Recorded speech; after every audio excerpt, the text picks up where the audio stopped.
Today I want to discuss a weed that we see lots of times later in the growing season, and that is Hophornbeam Copperleaf. And as far as identifying that weed, as you can see from this leaf here, you have these fine serrations on the margin of the leaf, almost like a saw blade. The leaf itself is somewhat heart-shaped, but the main identifying characteristic is those serrations where, again, it looks like a saw blade. And then where the leaf meets the petiole, there will be a red dot, as you can see on this example. And I want to discuss this because it is a late season weed that we see. The reason being it emerges late. Lots of times, it may be June, late May or June before this weed will emerge.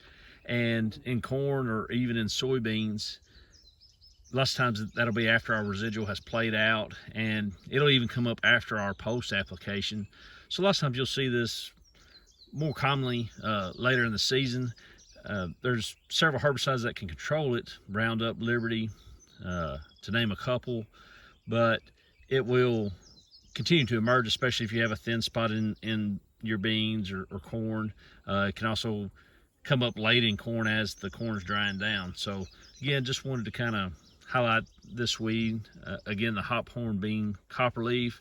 Identifying characteristic is the serrated leaf edges and that red dot where the leaf meets the petiole.